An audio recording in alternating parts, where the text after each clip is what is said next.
Bismillahirrahmanirrahim. Assalamualaikum warahmatullahi wabarakatuh. Alhamdulillah, assalatu wassalamu ala asrofil anbiya mursalin wa ala alihi washabihi ajma'in amma ba'du. Rabbi shrah li shodri wa yassir li amri wahlul 'uqdatam min lisani yafqahu qawli. Alhamdulillah, kita berjumpa lagi ya. Kali ini kita masih di mata kuliah sistem security dan kita akan membahas tentang hukum-hukumnya.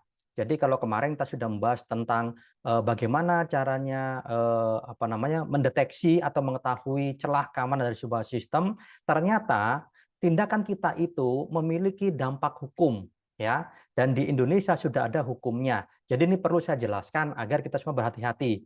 Nanti dokumen aslinya, dokumen undang-undangnya akan saya share di e-learning atau kalian bisa cari di internet. Jadi sekali lagi ini bertujuan agar kita semuanya bisa berhati-hati dalam melakukan kegiatan yang berhubungan dengan sistem security. Oke, baik, kita akan mulai saja materinya.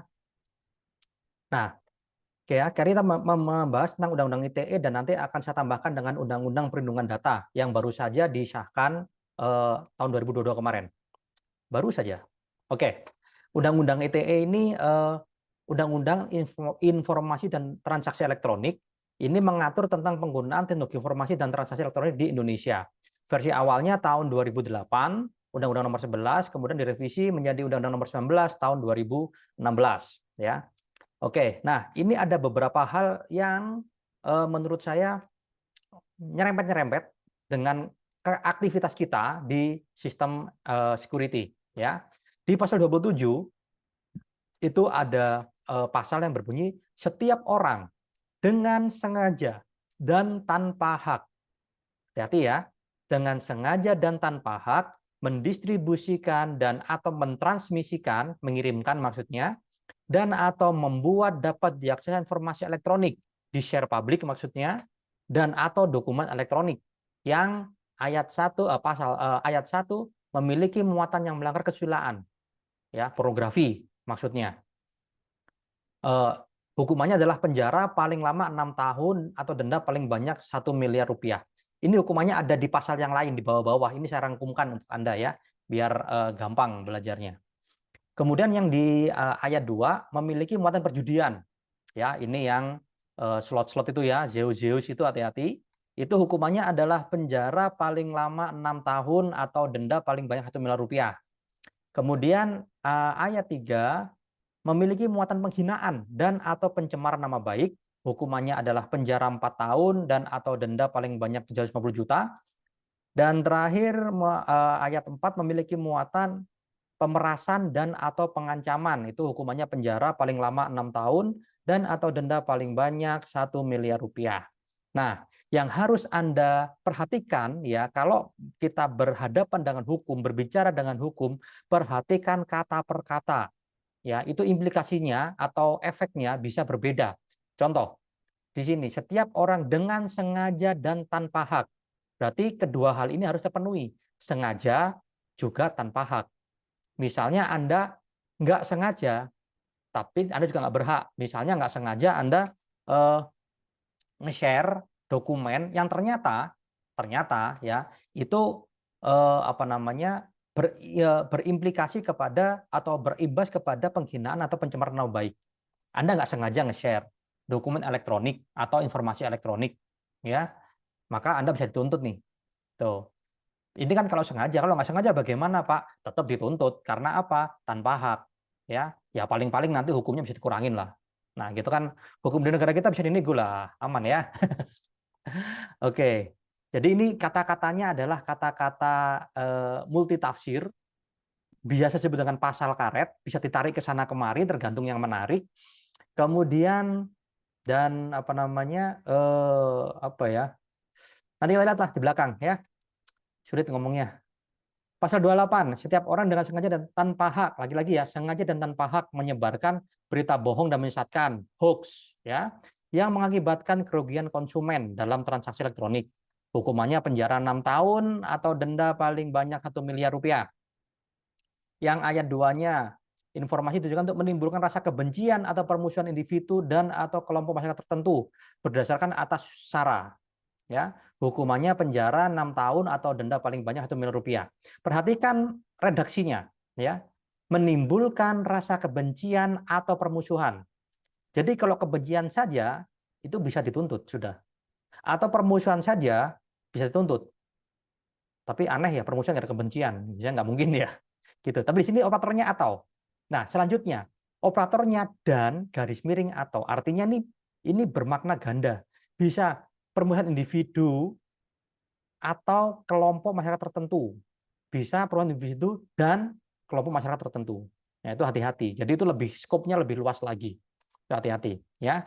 Kemudian di sini mengirimkan informasi elektronik dan atau dokumen elektronik. Jadi informasi atau dokumen ya. Informasi kan nggak harus dokumen ya. Biasanya mungkin Anda nge-share link ya, linknya dari IG, linknya dari Twitter dan sebagainya, itu informasi elektronik.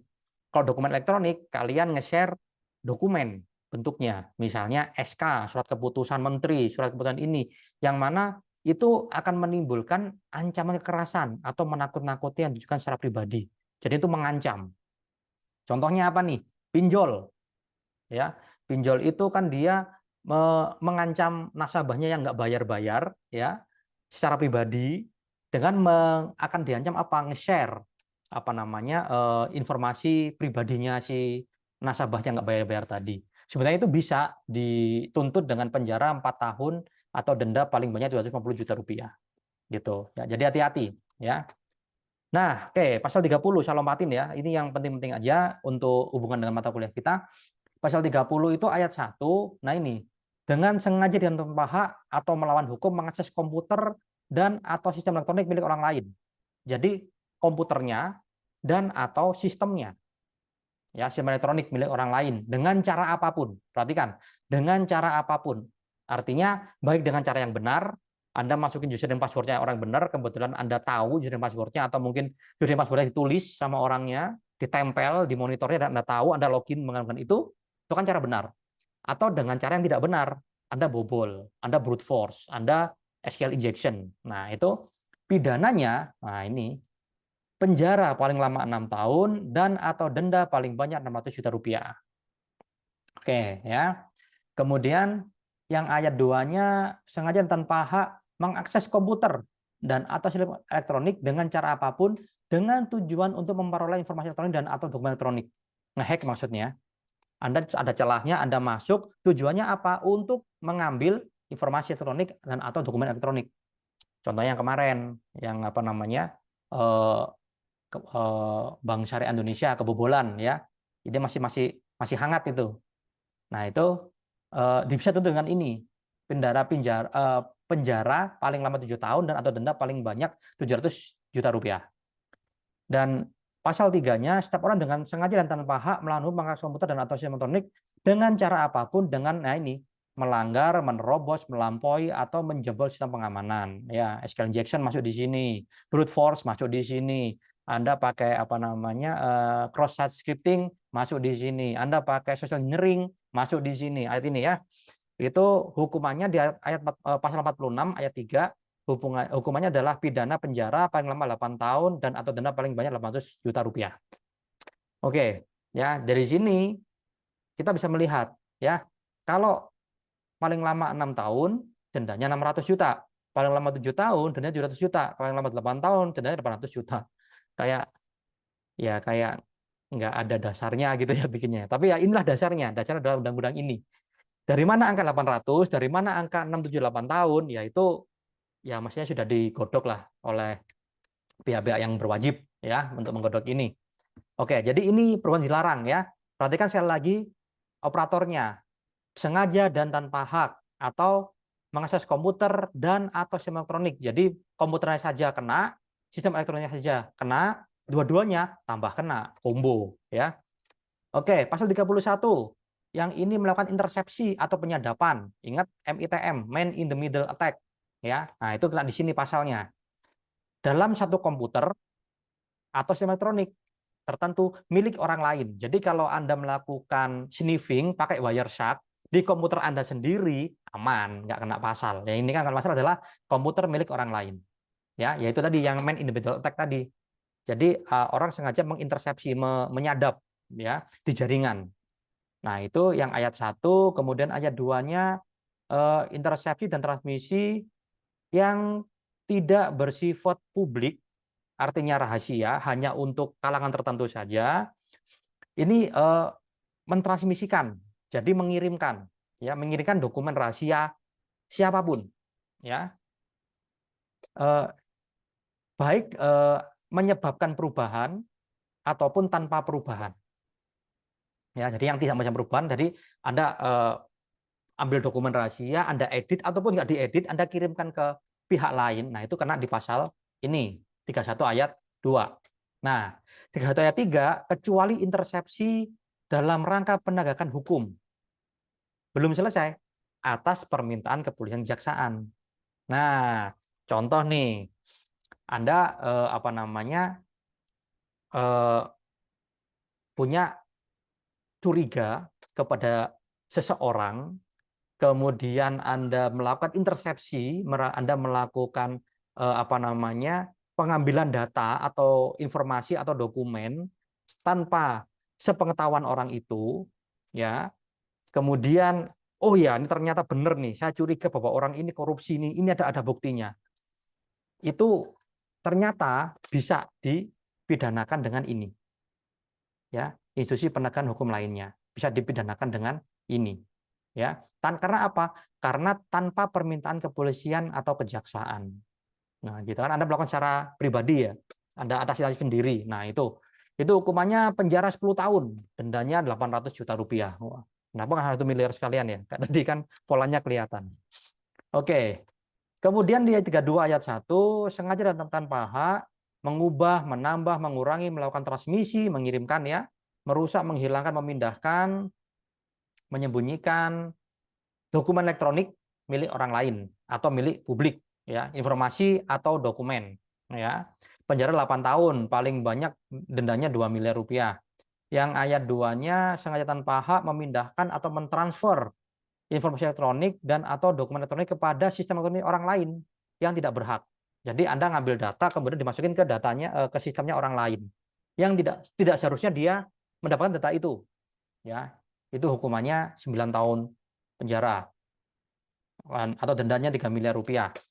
Contohnya apa? Misalnya Anda apa namanya buat sebuah sistem yang mana dia kalau masukin NIK, nomor KTP, otomatis akan muncul datanya.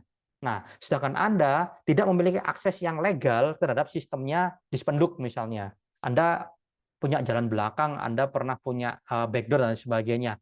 Anda kasih itu ke dalam sistem yang Anda buat untuk orang lain. Nah, itu nggak boleh, bisa kena di sini pasalnya. Gitu, ya.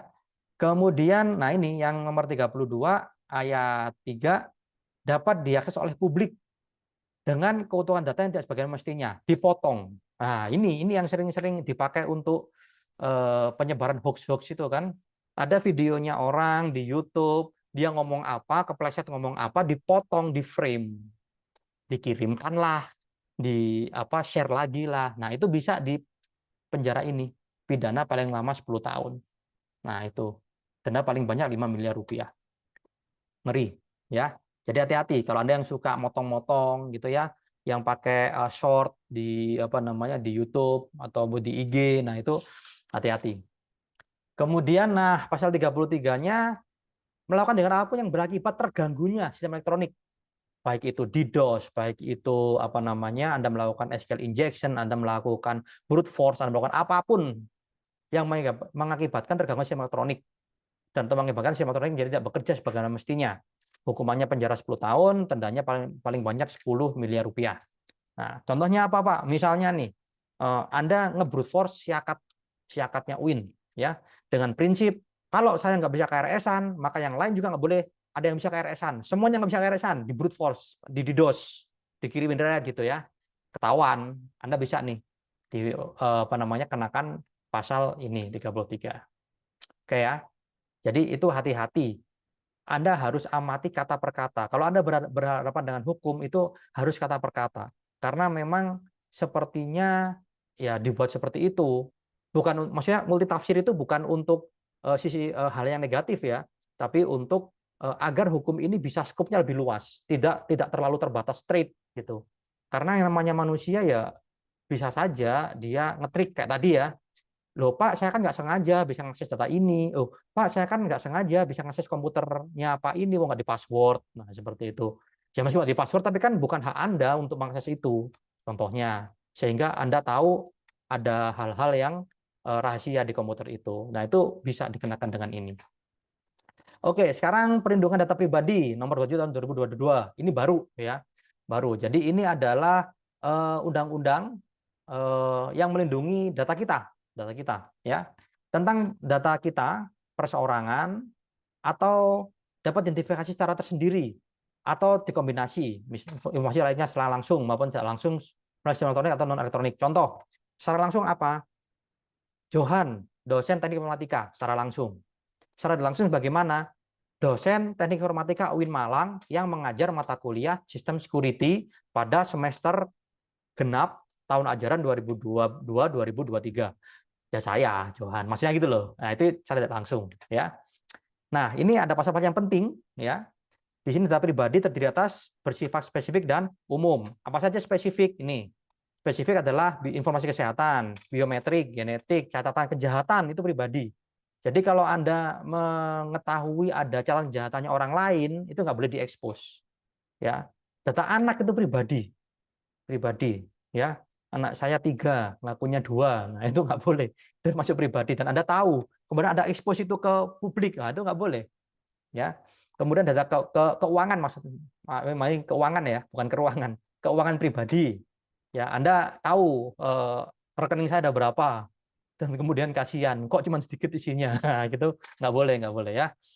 Kemudian data lainnya sudah dengan peraturan perundang-undangan. Nah ini, jadi ayat G ini, nah ini memang sengaja dibikin untuk agar tidak straight, ya. Nanti kedepannya ada aturan-aturan yang lain yang untuk mendukung ini bisa, jadi fleksibel, ya.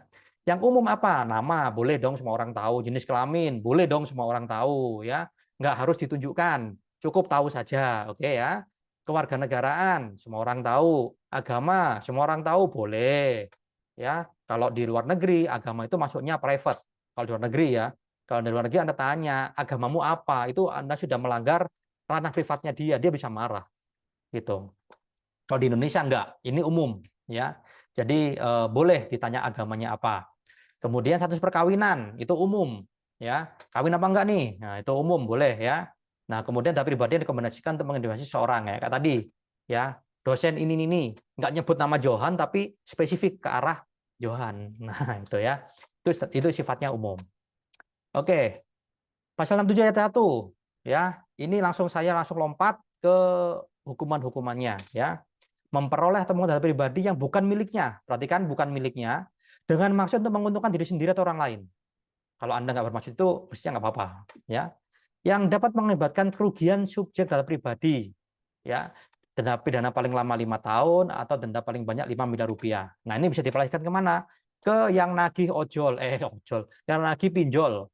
Ya, pinjaman online. Itu kan dia mengekspos data Anda dan merugikan kerugian subjek secara pribadi. Jadi nama baik saya jadi jelek gitu ya. Karena sekarang masih baik nama saya ya. Gitu. Jadi itu untuk menguntungkan diri sendiri atau orang lain. Nah, itu ada hukumannya. Ayat juannya pasal 67 itu mengungkap data pribadi yang bukan miliknya. Jadi Anda mengungkap data saya. Wah, ternyata Pak Johan itu dulu sebelum di UIN itu pernah jadi gini, pernah ikut organisasi ini, pernah gini. Nah, itu nggak boleh. Gitu ya. Karena bukan milik Anda. Ya. Itu hukumannya penjara 4 tahun, dendanya 4 miliar rupiah. Ayat 3, menggunakan data pribadi yang bukan miliknya. Nah, ini biasanya nyari pinjol, terus pakai KTP-nya orang lain. Nah, itu bisa itu penjara 5 tahun atau denda paling banyak 5 miliar rupiah. Nah, ini ya yang biasa pinjem-pinjem KTP. Nah, gitu hati-hati ya. Yang KTP-nya dipinjem ya. Nah, kemarin ada sih yang sempat viral itu ya di IG ya. Dia nggak pinjam KTP, tapi langsung dia ngomong pinjem BPKB. Mau digadein. Nah, itu luar biasa sekali ya. Oke, pasal 68. Membuat data pribadi palsu. Nah, ini nggak boleh ya. Atau memasukkan data pribadi dengan maksud untuk menguntungkan diri sendiri atau orang lain yang dapat mengakibatkan kerugian bagi orang lain. Tuh, Pak, berarti kalau saya bikin data pribadi palsu untuk daftar ke akun sosial media agar saya nggak terdeteksi, Wah, memang ini niatnya mau buruk ini ya, mau nyebar hoax niatnya. Nah, itu ya, mau jadi buzzer misalnya. Nah, itu nggak kena ayat ini. Karena apa? Karena tidak mengakibatkan kerugian bagi orang lain. Gitu. Kecuali kalau Anda pakai data saya, kemudian saya mau pakai itu, dan saya rugi. Misalnya nih, misalnya saya itu penerima BLT, bantuan langsung tunai, ya, dapat duit dari pemerintah, kemudian data saya dipakai oleh orang lain, sehingga saya nggak dapat BLT tadi, karena orang lain dapat double, karena dia pakai data saya. Nah, itu bisa dituntut dengan ini, pasal 68. Kesimpulannya adalah ada hukumnya, ya, ada hukumnya untuk cyber security Indonesia, ada hukumnya, ada aturannya. Minimal dua ini. Sebenarnya ada satu lagi, tapi masih rancangan undang-undang, itu undang-undang tentang keamanan cyber. Iya, keamanan cyber di Indonesia itu masih digodok. Sekarang bentuknya masih academic review, ya. Nanti akan saya share dokumennya, nanti saya akan pelajari. Jadi nggak boleh sembarangan. Nah, masalahnya adalah bagaimana kita tahu sistem itu aman kalau kita nggak lakukan pen testing, betul ya? Nah, tapi kalau kita melakukan pen testing, ya pasti ada implikasi hukumnya. Bagaimana agar pen tester tadi itu aman? Nah, yang pertama, Anda harus punya izin secara tertulis dan eksplisit bahwa Anda diperbolehkan untuk melakukan pen testing kepada sistem target. Siapa yang ngasih surat ini, ngasih keterangan ini adalah yang punya sistem. Bisa dengan cara Anda diminta secara pribadi atau profesional ya. Tolong dong, saya buat sistem nih. Sistem ini mau saya jual. Sebelum saya jual, saya mau pastikan sistem ini aman. Saya meminta bantuan Anda sebagai pentester profesional untuk melakukan pentesting kepada saya. Nah, itu Anda minta suratnya. Nah, gitu ya, Anda minta suratnya. Kemudian bisa juga dalam bentuk apa namanya?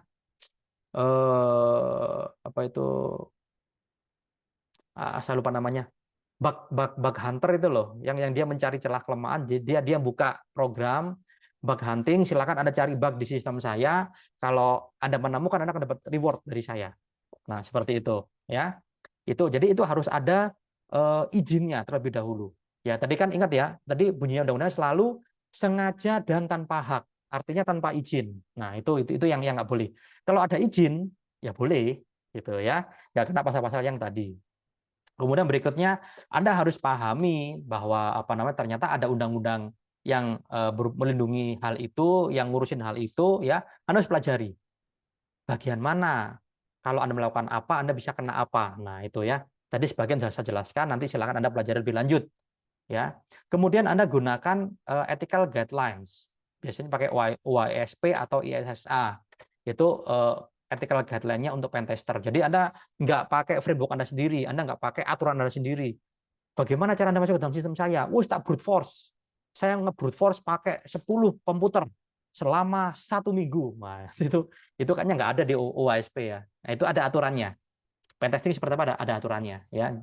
Kemudian Anda harus menghargai batasan-batasan Anda ya. Oh, misalnya nih, ini ada sistem untuk apa namanya? Contohlah siakat, ada sistem untuk pendaftaran mahasiswa baru di UIN Malang. Nah, Anda diminta untuk pentestnya ke pendaftaran mahasiswa barunya aja. Ternyata Anda bisa pentest sampai ke siakat, padahal itu nggak diminta. Nah, itu Anda bisa kena ya. Jadi Anda harus paham batasan Anda sampai di mana. Oke, dan yang terakhir protect sensitive information. Jadi kalau Anda menemukan informasi yang sensitif tadi ya, ada data yang bersifat pribadi, nah itu Anda nggak boleh disclose, Anda nggak boleh menyebarkan itu, gitu ya. Oke, baik. Jadi ya kuliah kita sudah komplit. Dari awal kita belajar tentang sistem informasi, itu apa, komponen-komponen pendukungnya, celah-celah yang ada di setiap komponen-komponennya, sampai di sekarang kita belajar tentang undang-undangnya, aturan-aturan hukumnya yang melindungi dari sebuah sistem informasi tadi secara security-nya ya, keamanannya. Jadi saya harapkan pengetahuan Anda sekarang sudah komplit ya. Semoga mata kuliah ini bermanfaat untuk Anda. Mohon maaf, saya sengaja memang tidak menyampaikan hal-hal teknis karena sifatnya sensitif, dan apa namanya Anda bisa, kalau Anda memperhatikan apa penjelasan saya itu sebenarnya mengarahkan ke hal-hal teknis. Silakan Anda cari sendiri hal teknisnya. Saya nggak memberikan contoh karena di luar sana sudah sangat banyak dan itu memang sensitif ya. Jadi kalau saya tampilkan tuh di YouTube, nanti akan di take down sama YouTube videonya gitu ya. Baik, demikian yang dapat saya sampaikan untuk mata kuliah kita ini. Sampai jumpa lagi pada kesempatan berikutnya. Terima kasih atas perhatiannya. Wassalamualaikum warahmatullahi wabarakatuh.